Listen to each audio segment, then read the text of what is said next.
I've been asked to comment on the claim that an unreacted thermite material was found in the debris of the World Trade Center buildings. In particular, I've been asked to address this paper, which was published in the Open Chemical Physics Journal. The paper concludes with this statement. Based on these observations, we conclude that the red layer of the red-grey chips we discovered in the World Trade Center dust is active, unreacted, thermitic material, incorporating nanotechnology, and is a highly energetic pyrotechnic or explosive material. In order to understand the significance of what this paper is saying, I'll give a brief summary of thermite and thermate. Thermite is a mixture of powdered aluminium and some form of metal oxide, usually iron oxide, although it can be made with other metallic oxides, including, for example, copper. When these two materials react, the result is a formation of iron and aluminium oxide and a great deal of heat. In short, it is a highly exothermic reaction. Also, because the oxygen necessary for the process comes from the metal oxide, thermite compounds do not require atmospheric oxygen, and so are ideal for use in, amongst other things, underwater incendiary devices. However, thermite can be somewhat troublesome to ignite, and the subsequent reaction is violent and unpredictable. These factors, as well as the difficulty of applying it to the surface of a structure in a satisfactory manner, mean that it is not suitable for controlled demolition. As far as I'm aware, thermite has never been used in a controlled demolition ever. Thermate is a variety of thermite, with the addition of small quantities of other substances, such as sulfur. These additional elements have the effect of increasing the heat output and also lowering the ignition point. Nanothermate is the same as thermate, but the particles are smaller.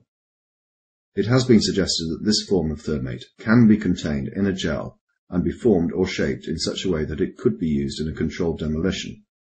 That said, I am not aware of any thermatic material ever having been used in a controlled demolition. Back to the paper. Before going into detail of the paper, it's necessary to look at the authors and where the paper was published. In relation to the authors, you can easily do the research yourself. I'll mention just a few. Stephen Jones is a well-known 9/11 conspiracy theorist who has been publishing papers on the subject for 5 years or more. He also gives many lectures on the subject. Niels H. Harrit has a similar pedigree. Greg Roberts gave his address as Architects and Engineers for 9/11 Truth, a collection of 1,000 or so people from across the world who have joined together to encourage further investigations into 9/11 due to their belief that the original investigations were, in effect, a cover-up. One gives their address as International Center for 9/11 Studies. The website for that organization is somewhat lacking in detail, so I used the Contact Us function, and I did get a response. I'll come back to that later. Bearing in mind that the conclusion that they reach in this paper basically uncovers one of the greatest conspiracies the world has ever known, where do they go in order to publicize their findings? The Open Chemical Physics Journal. This, it has to be said, is an interesting choice. And by interesting, I mean not only are the contents of the paper not appropriate for a journal purporting to cover that topic, but I also mean it in a totally and deliberately sarcastic way. The journal is nothing short of a joke. Despite having an editorial board of 90 or so people from throughout the world, in 2009, the journal published 4 papers. To give you some idea of how staggering this is, YouTube user Thunderfoot has published, on average, 4 papers a year. But perhaps what is more interesting is the account given by Philip Davies, a graduate student of Cornell University.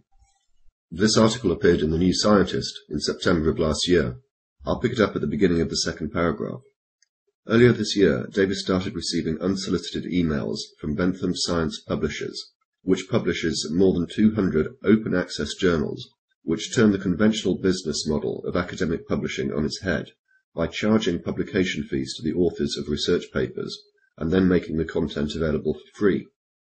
As the emails stacked up, Davies was not only encouraged to submit papers, but was also invited to serve on the editorial board of some of Bentham's journals, for which he was told he'd be allowed to publish 1 free article each year.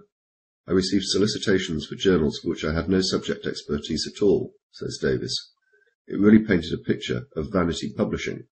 So Davis teamed up with Kent Anderson, a member of the publishing team at the New England Journal of Medicine, to put Bentham's editorial standards to the test. The pair turned to FactvsReligion, a program that generates nonsensical computer science papers, and submitted the resulting paper to the Open Information Science Journal, published by Bentham. The paper, entitled Deconstructing Access Points, made no sense whatsoever, as this sample reveals. In this section, we discuss existing research into black-red trees, vacuum tubes, and courseware.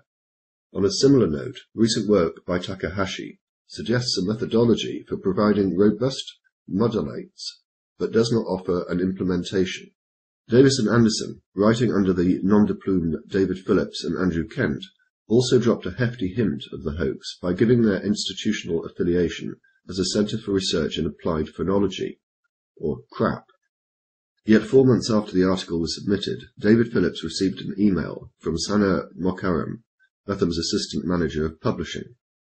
This is to inform you that your submitted article has been accepted for publication after peer reviewing process, the name of the publication.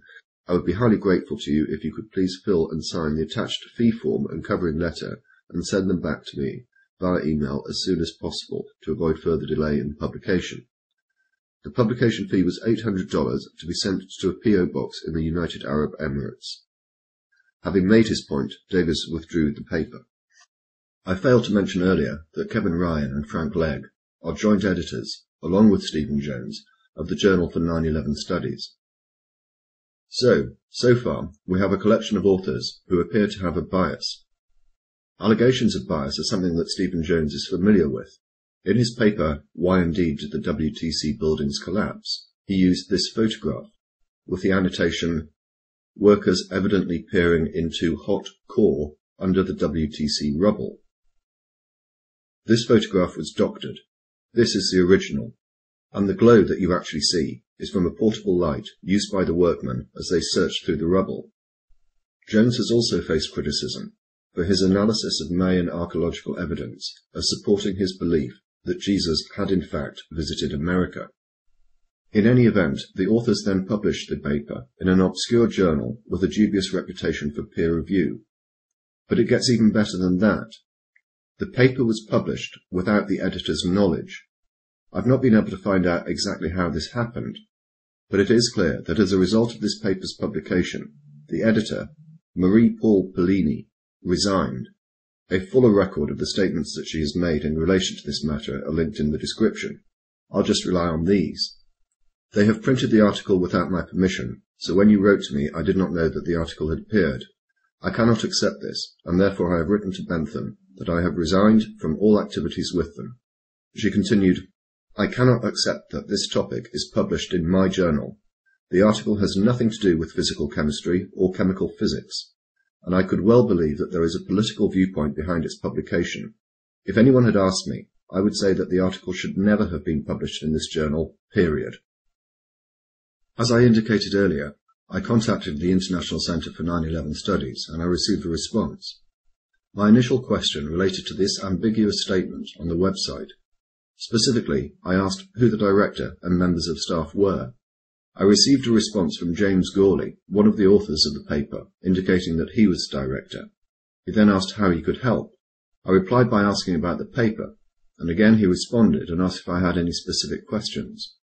I sent him a list of 7. For the purposes of this video, only a few are important. I asked him whether the paper had been peer-reviewed. His response was, it was peer-reviewed by, if I remember correctly, 2 reviewers chosen by the journal editors. I don't recall if I ever found out who did the review, or who it was if I did. I asked about the editor's resignation. His response was, I didn't follow the resignation episode very well. I think I recall something about her saying something like she didn't feel qualified to give her opinion on the paper's technical merits, which was a nonsense. But what is of more importance is this. I don't know whether the people who rely upon this paper as evidence of the use of thermite or thermate actually know what the paper says. Here is a response I received from James Gawley when I touched upon the subject. Firstly, we don't know whether nanothermite was used to bring the towers down. It might have played some other role, such as keeping the fires going long enough to make the fire-induced collapse theory plausible. It might have been used in conjunction with other high explosive materials to bring the building down. Nanothermite matches are known to exist, and I believe that they can be used to detonate high explosives. We really just have no idea how it was used. The salient point is, it shouldn't have been in the WTC dust at all. And here is Niels Harrit, another of the co-authors, talking about the same issue. So what effect would the nanothermite have had on the collapse of the towers on September the 11th? Actually, within the group of authors behind this paper, which we published in April, there are diverging opinions about what this nanothermite was used for. And in my opinion, we should not speculate in a scenario for the demolition. For these reasons, and the reasons I've outlined in the video, I do not intend to deal with the contents of this paper unless there is a specific question about it that demands a response.